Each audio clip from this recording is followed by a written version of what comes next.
There we go. All right. Good evening, everyone. It's Pastor Anthony here with your daily excellence. Thank you guys so much for being on the channel with us tonight. And before we take off here, if you guys can let me know that you can hear me loud and clear, because last weekend I didn't realize, but I used the wrong mic, so I sounded a little bit funny. But if you're joining us tonight, here in just a little bit, here in a few minutes, we are going to have NY Prepper on, and we're going to do something different tonight that we've never done before on this channel. But we are going to have question and answer night tonight. So what that means is that as soon as NY Prepper Brother Greg gets here, we're going to open the floor up tonight, open up the chat room, and I'm going to let you guys ask some questions. Now, there's a lot of you in the chat room tonight.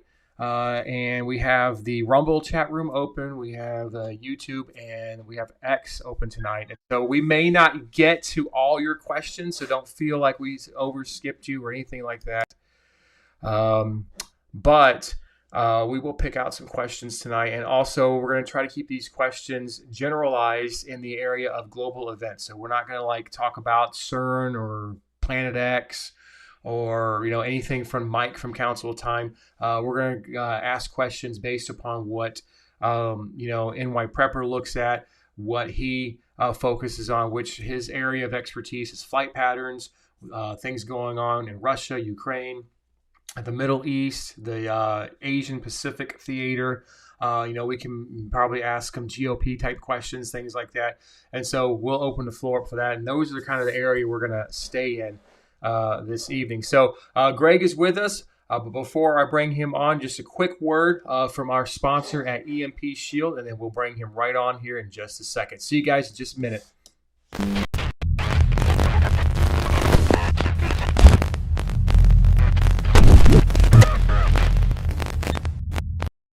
With over 37 models that can be used around the world, our family of EMP protection devices installs easily in minutes.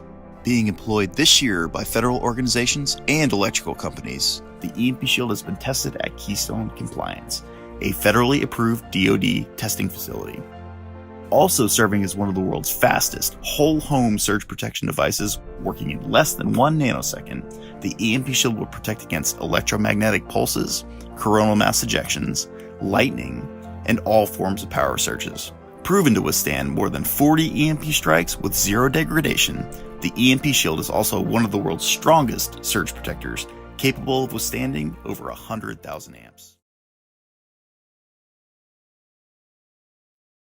All right, guys, that's EMP Shield. So if you want to protect your home, protect generator, your car, your boat, anything like that, just make sure that you get that EMP Shield. Use promo code DAILY to get $50 off your device, and easy installment.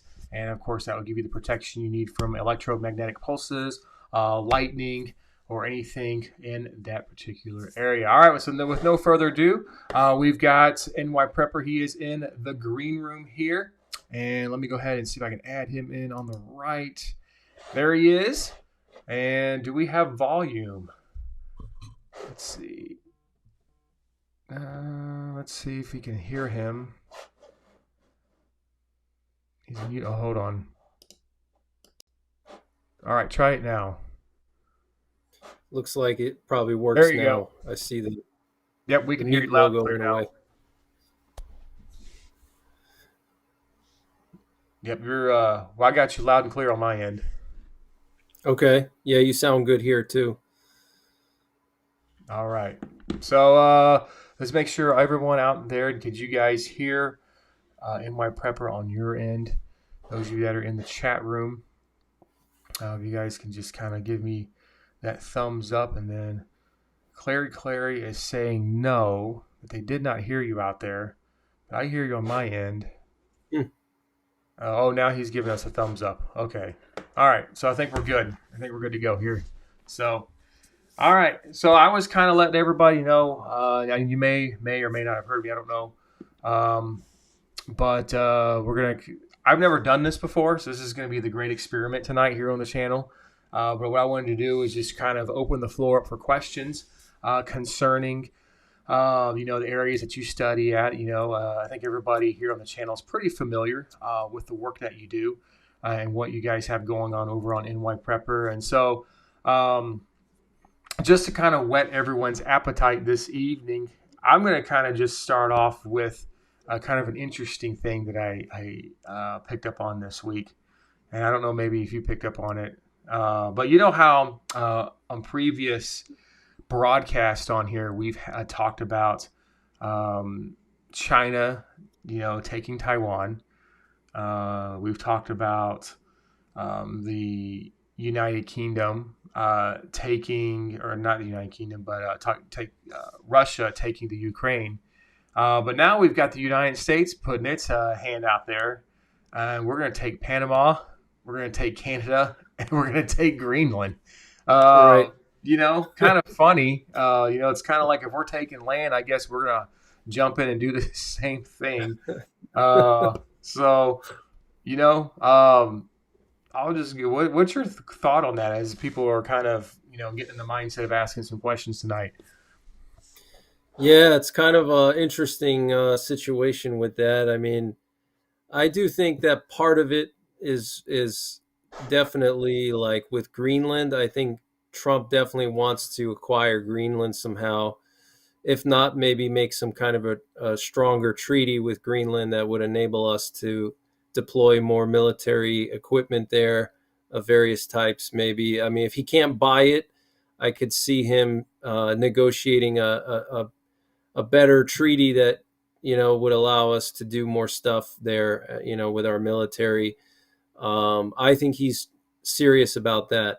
I don't think Canada, he's serious about making it a state. He was just, I think he's smart. He knows how to use the media to his advantage, and he knew that by saying that, it was going to get people to go crazy and talk about it, and the media was going to harp on it for weeks. They're still talking about it like 2 weeks after he literally just said that like once, and they just went crazy. And so I think a lot of times when he says things, people take it seriously, and they don't understand that could just be his personality. Like, he's a jokester, he gets these random crazy ideas, and that's just his personality. It doesn't mean that he really truly wants to make Canada a 51st state.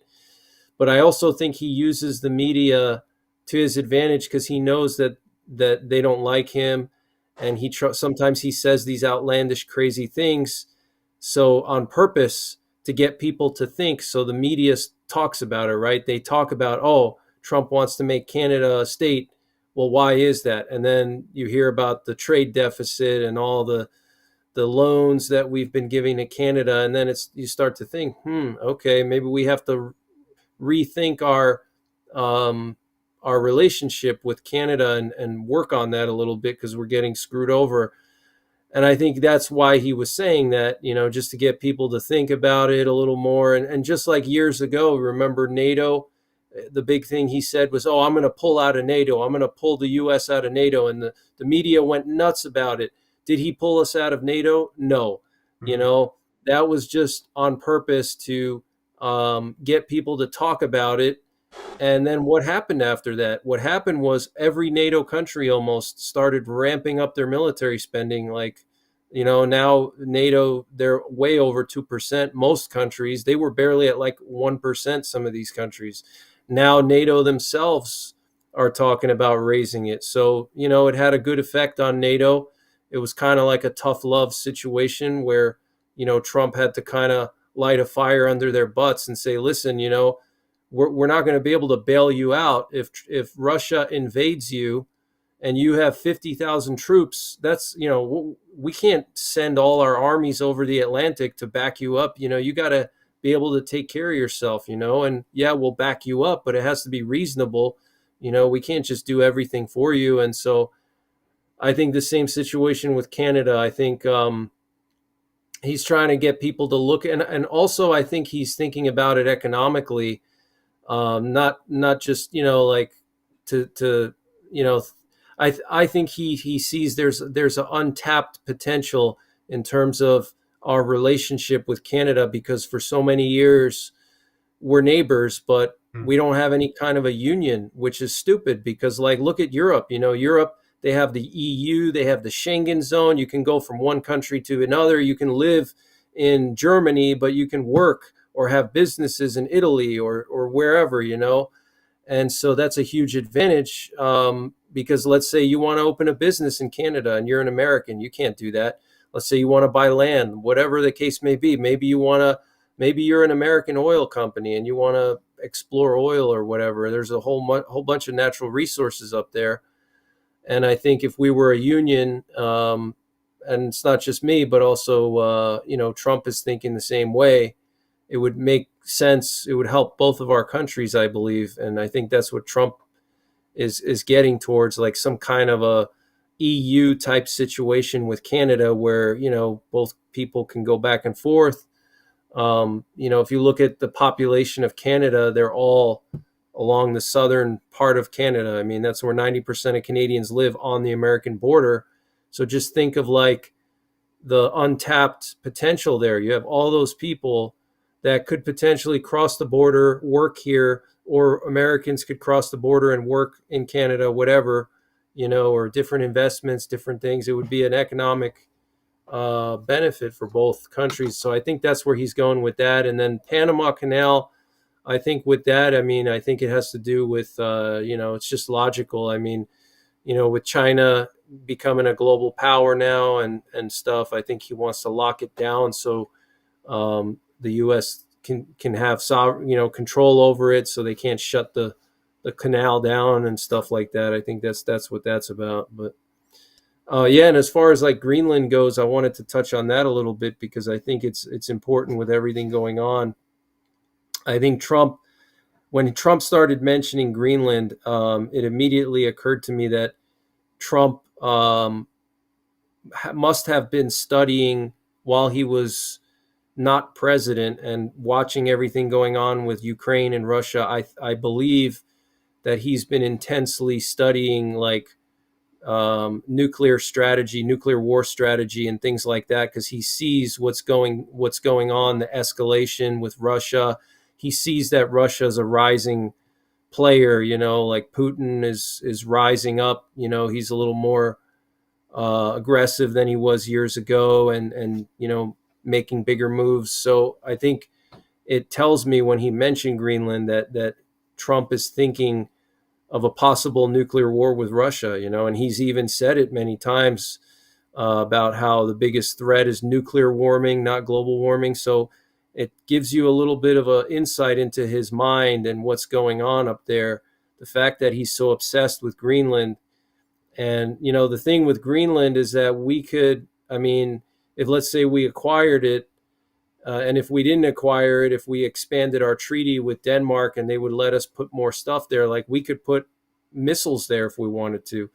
And that would be like a massive strategic advantage, potentially could antagonize Russia, but Russia would have no immediate way of countering that. It would take them a while to, let's say, deploy missiles to islands that they have closer to us. But like we could deploy missiles there, which would reduce the flight time to Russia by 50%, which would be like that would be like a game changer. We could install ground-based mid-course defense there, which is what we have in Alaska and California, I'm sure you're familiar with. So that would give us the capability to intercept missiles that are coming from the European direction. We could put long-range radars there, which would give us an earlier warning time.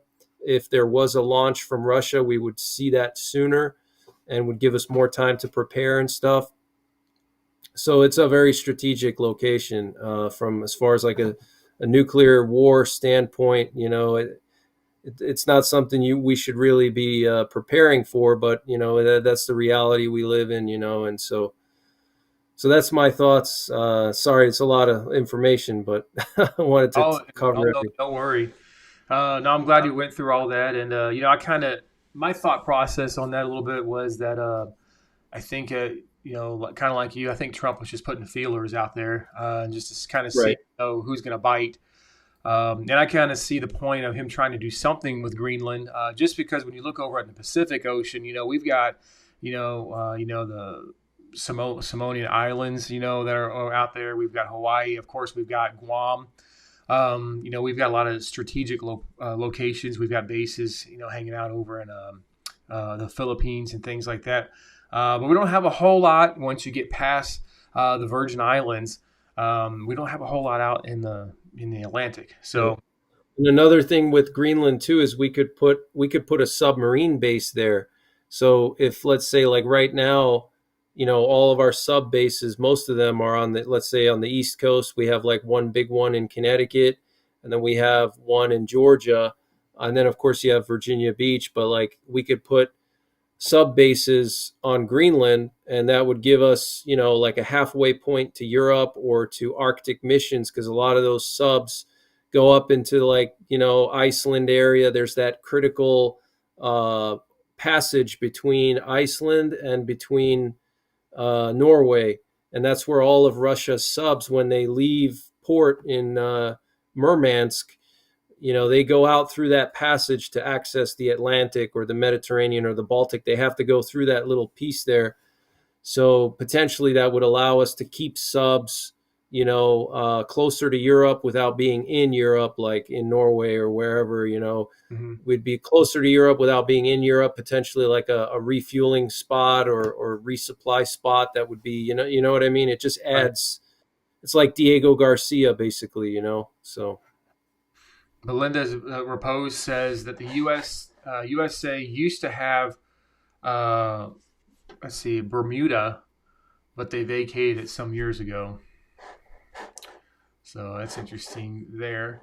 Let's see what we got real quick. Donna Joseph, thank you so much for that super chat. God bless you. Appreciate that. All right, guys. If you have any questions for NY Prepper, of course, with all the different theaters going on, or he also does a lot of survival type of things and scenarios, so we can ask those questions tonight. So if you guys have any of those, just put those up in the comments, whether you're on YouTube or over on Rumble or on X. If you're on X, this should pop up on my screen over here. So if you guys have anything, just we'll go and start rolling with those. We're opening the floor up to you guys for that. So you had one guy over here. See if I can find that comment real quick. Somebody from over on your channel. I think his name is Cable. Over on your channel was talking about that things were kind of going crazy right now. Oh, okay. So Yeah, these things are going crazy. Yeah, I mean, since last week, last Wednesday night, last Tuesday night into Wednesday, we had a Skymaster event, and ever since then, we've had a lot of emergency action messages every single day since then. So potentially something's brewing, for them to be, that active all the time. It's not normal. So I believe today also we had a bunch of transmissions by the nuclear forces, and we had a doomsday plane take off and turn its transponder off, which is also pretty unusual. So something's going on. I don't know exactly what it is, but last week on Wednesday, we had a Skymaster event, which Skymasters are like the highest priority messages transmitted besides the actual launch orders from the president. So these are basically like the highest priority messages that typically are like instructions to the bombers, to the missile silos, to the subs, telling them to arm the missiles. Essentially, it's like taking the safety off. That was last week. I personally haven't heard as much messages like that since April of last year, when Iran and Israel were going at it. There was that one night right after Iran struck Israel for the first time.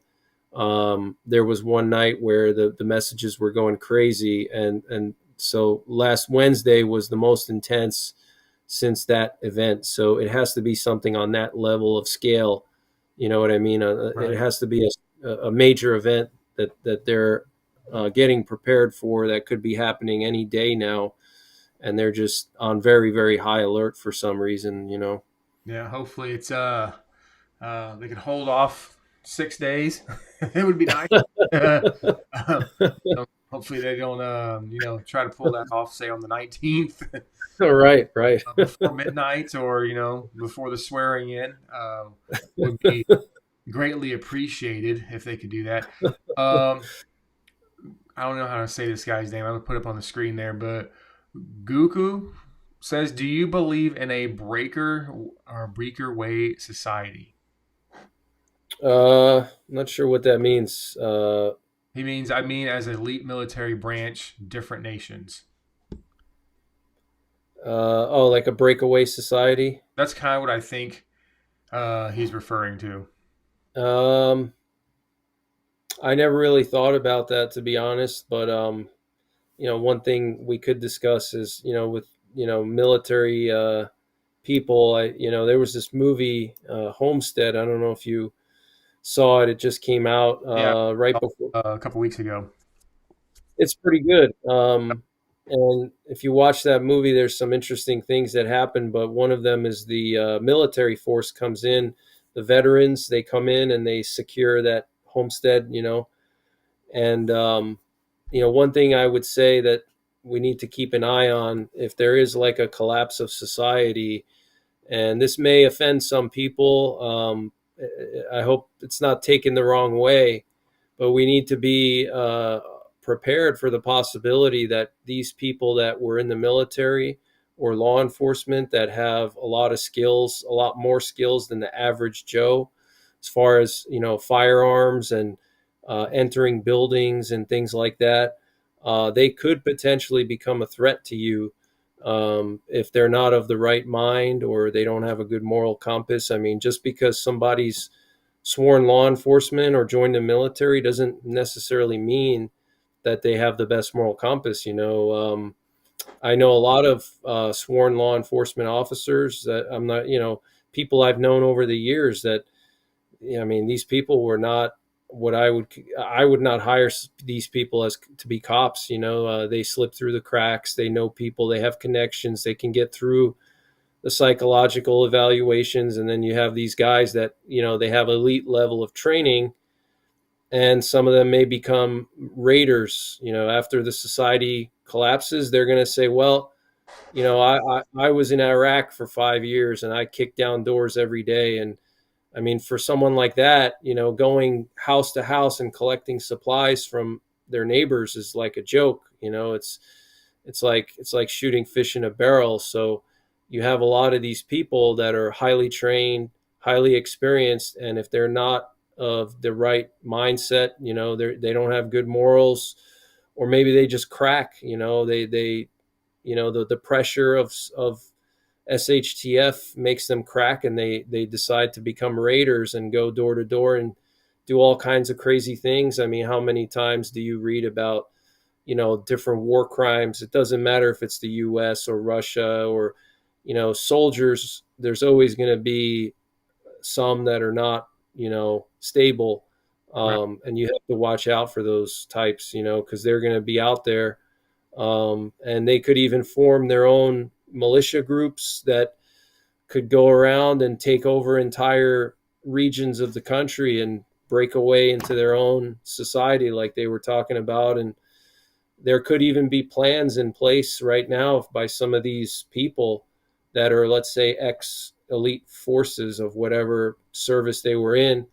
They may already have these plans in place, that they already war gamed it out, what they're going to do. Okay, when the grid goes down, we're going to take control of this, we're going to take control of that, then we're going to form our own, little country here, and nobody's going to be able to do anything, because we're, the best. We're the best of the best. Who's going to stop us? The US military is going to be tied up with dealing with other things. So that's something to be aware of. I'm not saying all veterans are like that. I'm not saying all cops are like that. Most are good guys, but some of them slip through the cracks and they have this elite level of training. So that's something to consider, Yeah. We got a question here from, trying to see if I can find it real quick here.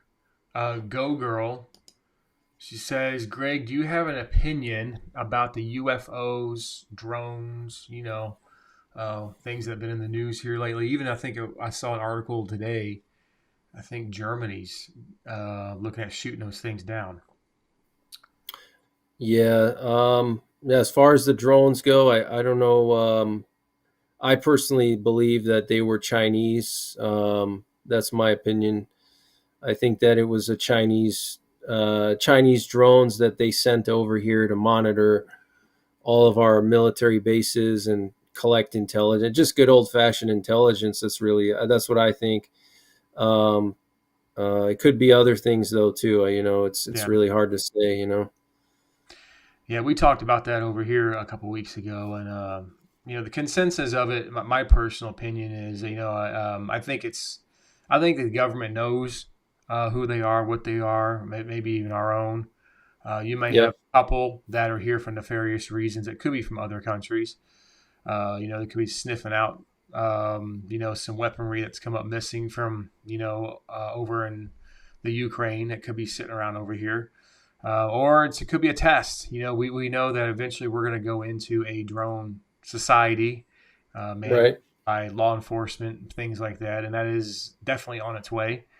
And so, I think it's all just one massive test and kind of the beginnings of getting us used to seeing the drone highway in the sky, so to speak. So, That's um, a good way to think about it. Yeah, that's interesting. Yeah, I think you're right. Like getting it conditioned, mhm, like with the UFOs, they have the UFO hearings now every year, and it's like every year more and more breadcrumbs versus like 10, 20 years ago, they were like in full denial mode and all that, and now they've done a complete flip, which is a little suspicious, right? right. Yeah, we had a L.A. Marzulli on here a couple weeks ago, and that was one of the things that he had alluded to. They keep these things hidden for so long now. All of a sudden, the disclosures are out, and that's just basically to desensitize everybody for the big plan ahead. As he was stating, when we go up, they're going to come down. So it's all part of the process, more or less. So let's Distraction too. distraction, yeah, distraction for sure. Let's see. If anybody else has any questions, I don't have anything on Rumble right now. Let me jump over to. Let's see. Nothing over on X. So, just a second here. Go there. Let's see.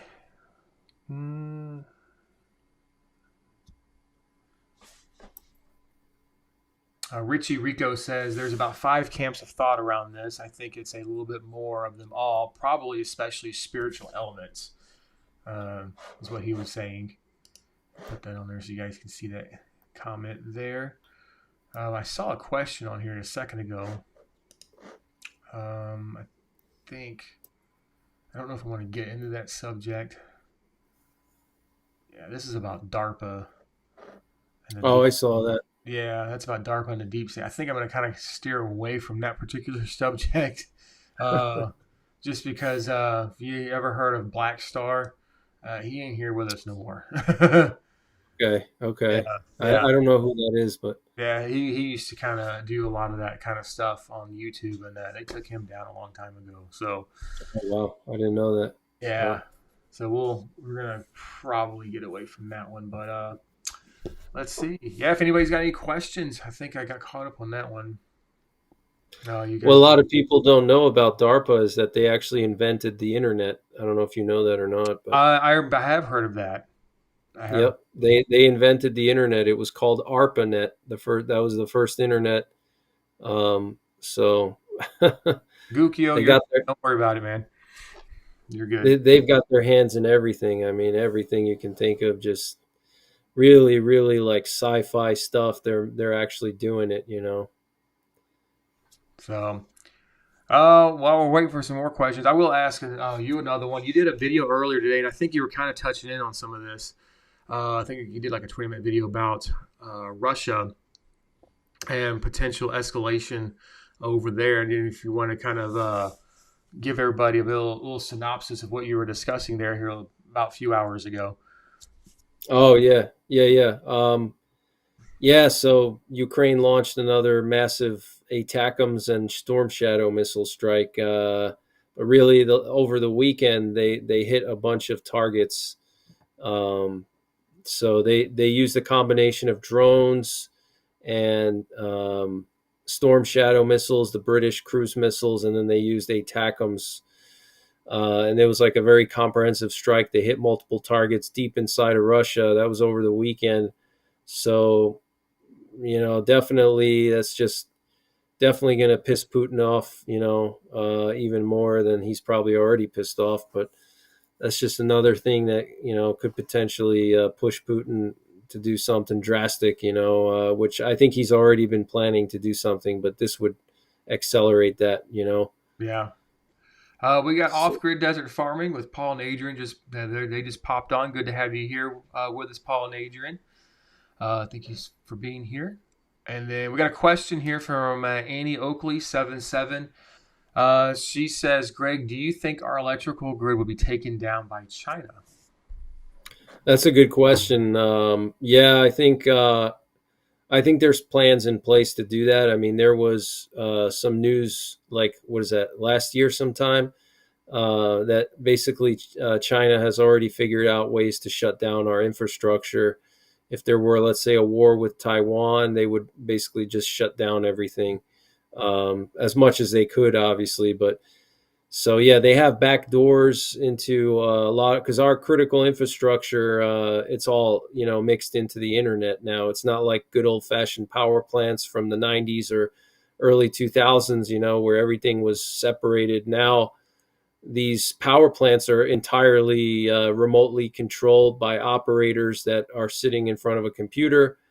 And so that obviously creates, the possibility for hacking and back doors and stuff like that. And so there's already been several cases of power plants being hacked into.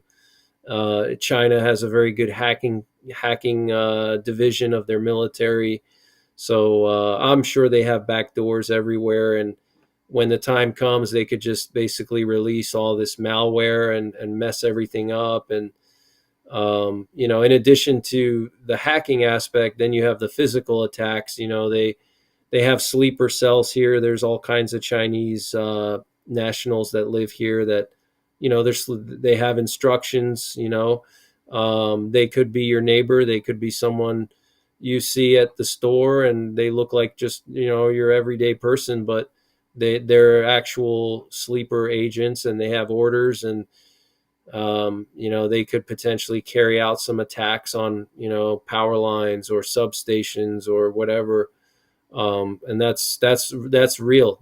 That's real. And if there was a big war, I don't know if they would do that over Taiwan, but if there was like an escalation, let's say they attack Taiwan and then we start attacking China and bombing mainland China, like we fly bombers and start bombarding mainland China or something, I could see them doing something. Yeah. And then, they have their own nuclear arsenal that's growing every year. The latest projections are that they're going to have as many as 1,000 deployed warheads within just a couple of years, which is almost as much as we have. Yeah. They have EMPs too. So yeah. Yeah, I was just reading an article here. Speaking of China, I don't know if you've heard of this, but there's some new satellite photos from China that spark invasion panic. Basically, they're seeing by satellite the construction of a new fleet of D-Day style landing bridges, Wow. which has raised significant concerns regarding Beijing's potential intentions toward China. So have identified the emergence of 3 to 5 new special and unusual barges at the I can't pronounce this shipyard there. But it's located in southern China. So usually they're saying that these barges are a commonplace Yep. area riverside and coastal construction projects. Right. So they're Well, kind what's interesting, yeah, that must be that I heard that like yesterday, but also like a few months ago, I remember also reading the same thing. So what I read a few months ago is that China has these unmarked cargo ships. of, They're mhm. just like whatever color they're painted, and they're just regular cargo ships, that don't look like anything military. And what they plan to do is load them up with, tanks and everything else and take them over to the Taiwan Strait. And they're just sitting there docked, ready at a moment's notice. I'm assuming that the latest headline is basically expanding on that. They have these barges now that basically would let them bring all kinds of heavy equipment over. So Yeah, it's being yeah, identified as military. okay. Yeah, so pretty interesting. Let me look here. There was a question that popped up before I mentioned that. I think we got a few of them here. It was regarding China. Oh, here we go. Annabello says, Greg, do you think we have already been taken hostage by China? Yeah, I mean, it's possible that, yeah, I mean, for sure. I mean, with all our industries are reliant on China, Chinese labor, our electronics and everything. Oh yeah, definitely. I mean, everything is made in China now. I mean, so yeah, I mean, they could screw us over if they really wanted to. And then there's a really good movie. It's called, I think it's called Dragon Day. It's kind of a lower budget film. It's basically all of our electronics have like some kind of like self-destruct device or some kind of like meltdown thing that basically what happens is China shuts down all of our electronics because we buy everything electronic is from Asia, and they make a lot of it. So basically the movie's about how China basically flips a switch or something, and I don't know, I don't remember the details of how it works, but it basically all our chips are fried, our phones don't work, our computers, everything goes down, and it causes basically like a doomsday event for the US. Right. Crazy. Yeah. Off-grid desert farming. He's got a comment geared toward you. What you just said. He says at NY Prepper, China has converted over 1,000 of these cargo ships you're talking about into troop transport vessels. Wow, that's crazy. Yeah, that I see. I didn't know that. That's wow. Yeah, Yeah, that 1,000. That's insane, that is. man. Yeah, that's not good. Uh, No. Clary has a question for you. He says, "What is our biggest threat, and what does it mean for U.S. citizens?" Thank you, NY Prepper. The biggest threat. Trying to think. It's a good question. I mean, the biggest threat would obviously be nuclear war, but then you got to think about what's the most realistic threat. So I think personally, I think still nuclear war is the biggest threat because that could ultimately destroy everything. But like realistically, something that would most likely happen soon. I personally have always thought like cyber, some kind of a shutdown of our grid where they go in and they don't necessarily may not necessarily shut down the entire grid, but they could, let's say, black out the Northeast, or some big metro area. They could take the power down to New York City where you have 10 million people, and it would just cause all kinds of chaos. The stock exchange would shut down, and something like that I think is very likely, simply because we're everything's electronic, and there's so many vulnerabilities that you can exploit as a hacker, and I think that's very likely. And then also just weather related events we're seeing in California, the wildfires. Weather related stuff is ongoing, but it does also appear that volcanic activity has been on like increasing the last couple of years, I noticed. So that's a wild card where all you need is one tropical volcano to erupt, and that could cause all kinds of, I mean, the last time we had like a major event like that was in the 90s when Mount Pinatubo erupted in the Philippines. And when Mount Pinatubo erupted, it caused like a really, really cold winter. That right after that eruption, global temperatures dropped a couple of degrees centigrade. I mean, something like that could happen, and there's a lot of those volcanoes that are just waiting to blow, you know. So Yeah, I think we from a domestic point of view, I think one of the things that we're really facing is in our current view outside of world events is we've had a lot of people come into our country, kind of what we saw in New Orleans over the holidays, and yep. what we saw. I'm trying to think where else was that at? That we had the kind of an attack that took place. Um, there was another place that we had an issue too. I can't remember the name of the city. But I think those type of situations is something that we're going to be facing in the near future, unfortunately, I especially agree. with the transition about to take place in about 6 days. Uh, you know, I think somebody was reporting in the chat room that they've already even started grounding planes in D.C. already.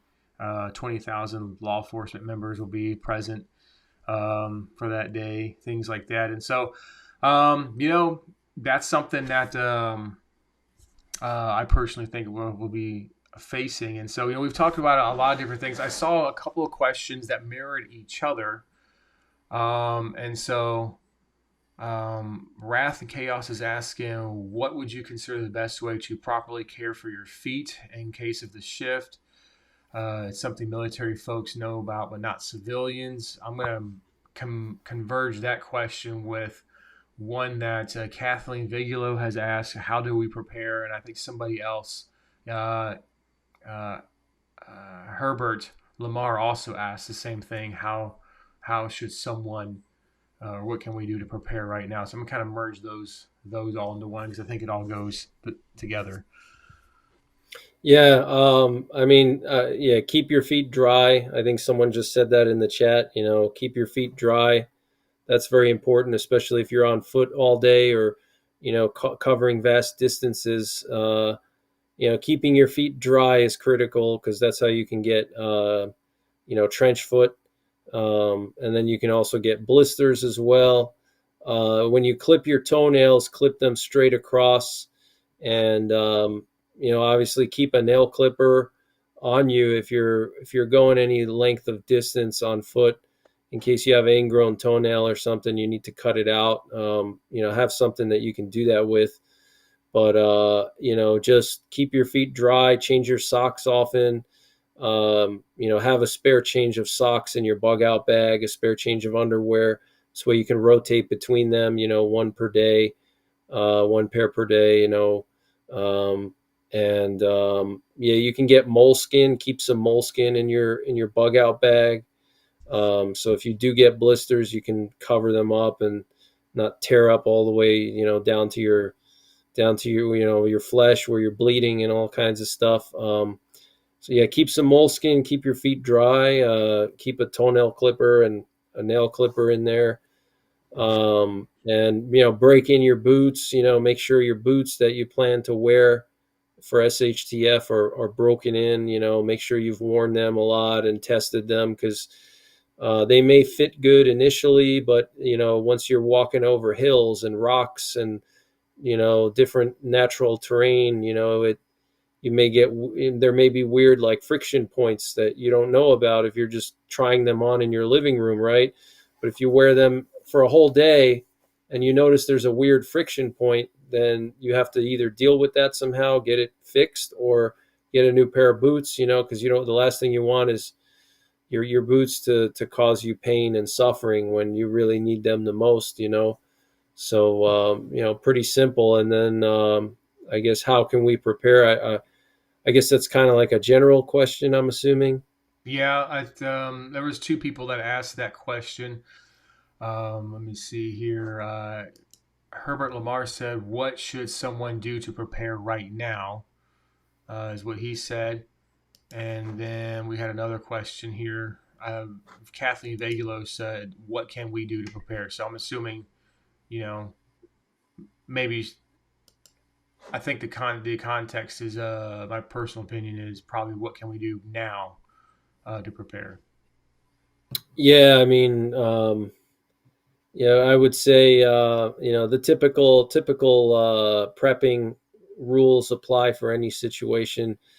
I think a lot of people get caught up in specific scenarios, and you shouldn't really be thinking about what scenario. Well, you should think about what scenario to prepare for. So you're obviously, you want to know what you're preparing for. But there's some people, what they do is they only prepare for certain things, but they don't prepare for other things because they feel like, well, nuclear war is probably never going to happen, so I'm not going to prepare for it. Or this type of event is not going to happen, so why should I waste time and money preparing? I should just prepare for civil unrest and cyber attack. Okay, that's fine, but what if something unthinkable happens? What if we do get nuked? What if there is some kind of pandemic or martial law or whatever, and you didn't prepare for it because you felt, well, that's wacky, that's loony. Who the hell prepares for nuclear war? It's 2025. Um, if your prepping should not be dictated by just scenarios, it should Mhm. be you should be able to cover all scenarios with your preps, so having a bug out bag, having alternate locations, having a fallout shelter. I mean, you don't necessarily have to have an Atlas survival shelter in your backyard. If you have a lot of money, sure, but something as simple as just having a basement. If you don't have a basement, think of something else.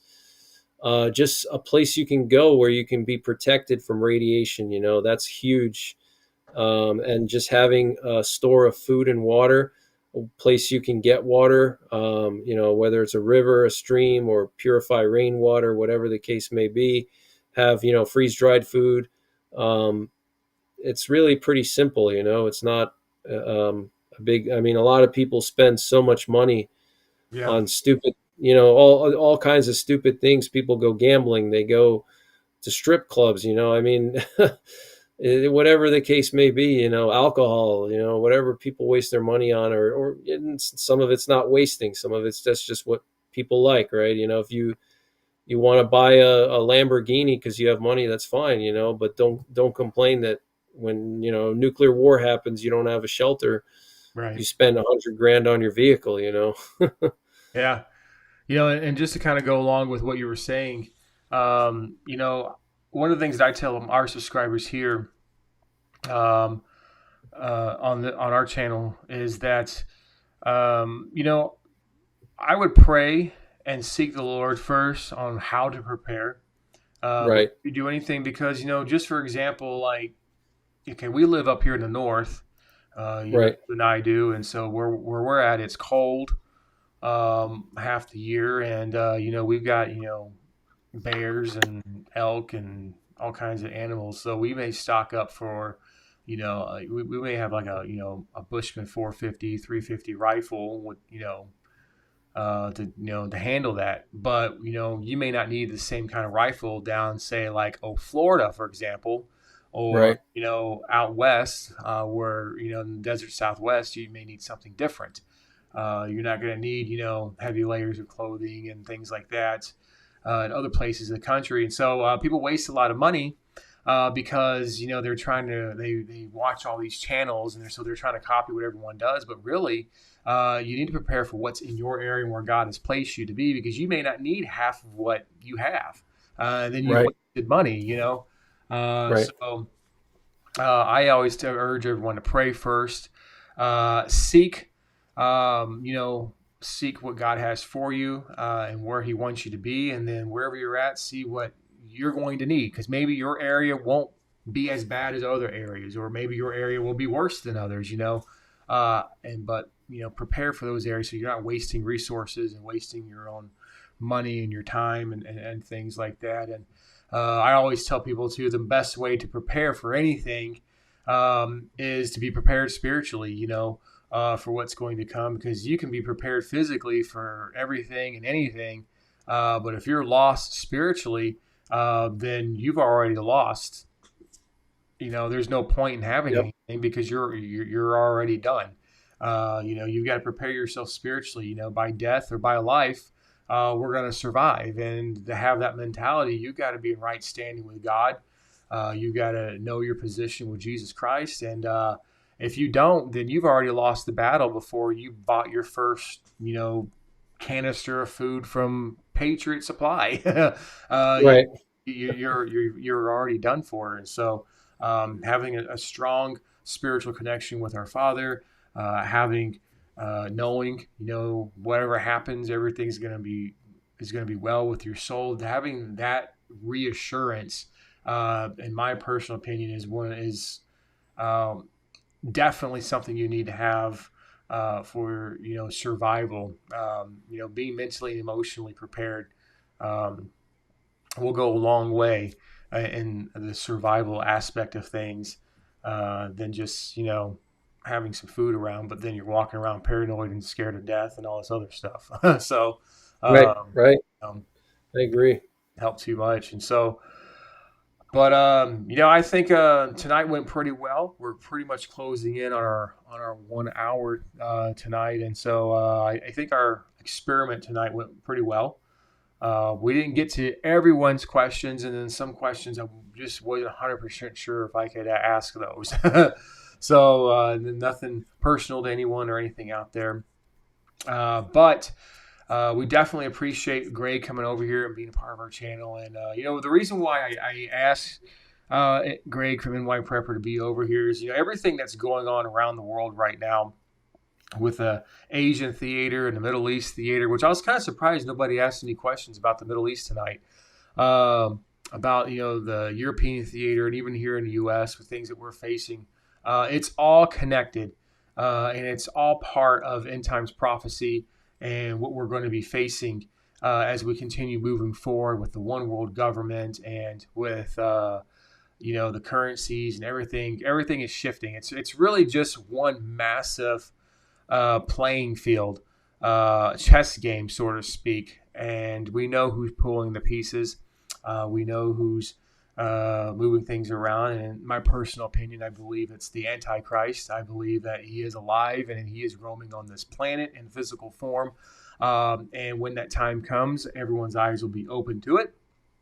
And, the God himself is preparing the world for the 7 years with the Antichrist. It's his will that's going to take place. If it wasn't, it would not be in your Bibles. And so all these things are heading in that direction. So that's why I asked NY on here tonight. Somebody was trying to figure out what in the world we were doing. So I just thought I'd put that out there.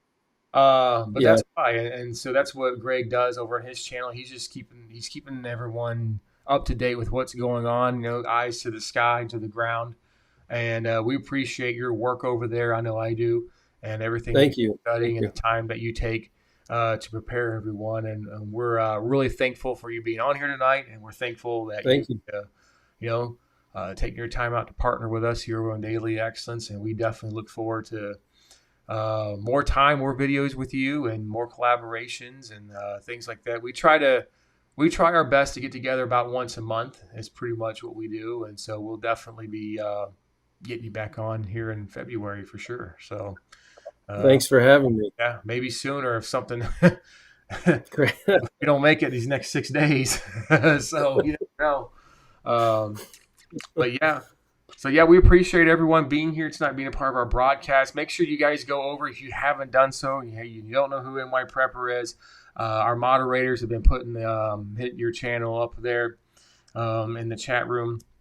But go over there, subscribe to his channel, check out what he's got going on, all his content and things like that. Make sure you give this video a like, share, subscribe to Daily Excellence if you haven't done so yet. Check out all of our links below. I always advise everyone to check out all of our backup channels. Subscribe to them. Even if you don't like those platforms, just subscribe to them anyway, because you never know what the future holds. And if we're missing one place, you can find us in another place. And so, but yeah, that's about it. So, hey, thank you guys so much for being here tonight. God bless you. And we will see everybody tomorrow night here on Daily Excellence for Pastor Talk Live with myself and my wife. We'll be here with you guys for a time of devotional and prayer for everyone, and just a good midweek family gathering here on the channel. So that being Wrath is saying, how do I reach Pastor Anthony privately? You can send an email to support@dailyexcellence.org, and they will get that email to me. So that's how you can do that.